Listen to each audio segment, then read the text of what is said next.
నమస్తే అన్న, అందరికీ నమస్కారం. హార్ముజ్ జలసంధిని క్రాస్ చేస్తూ ఉన్న భారత నౌకలపైన ఇరాన్ దాడి చేసిందనమాట.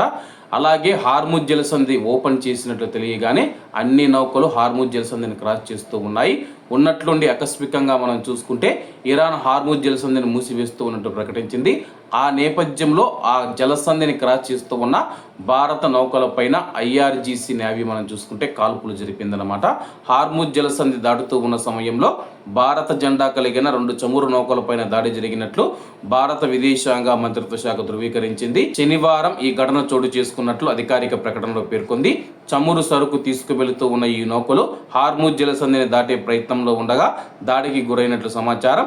ఈ ఘటనపై భారత ప్రభుత్వం ఆందోళన వ్యక్తం చేసింది. ఈ నేపథ్యంలోనే మనం చూసుకుంటే ఇరాన్ పైన భారతదేశం తొలిసారి ఆగ్రహం వ్యక్తం చేసిందనమాట. హార్ముజ్ జలసంధి పూర్తిగా ఓపెన్ చేశాము, అలాగే లెబనాన్ మరియు ఇజ్రాయిల్ మధ్య కాల్పుల విరమణ ఒప్పందం జరిగిందని చెప్పేసి ఆ నేపథ్యంలోనే హార్ముజ్ జలసంధిని పూర్తిగా తెరిచినట్లయితే ఇరాన్ ప్రకటించిన విషయం అందరికీ తెలిసిందే. ప్రకటించిన కొన్ని గంటల్లోనే మనం చూసుకుంటే మళ్ళీ ఆ యొక్క హార్ముజ్ జలసంధిని మూసివేసి భారత నౌకలపైన దాడి చేసిందనమాట. అంటే ఇరాన్ ఏదైనా మాటిస్తే కానీ అది కేవలం కొన్ని గంటలు కొన్ని నిమిషాల్లో మాట మారుస్తుందని చెప్పేసి ప్రపంచాలకు తెలియజేసేదనమాట. ప్రపంచ దేశాలు కూడా ఇరాన్ పైన ఆగ్రహం వ్యక్తం చేస్తూ ఉన్నాయి. ఏదైనా ఒక మాట ఇచ్చినప్పుడు ఆ యొక్క మాటకు కట్టుబడి ఉండాలి.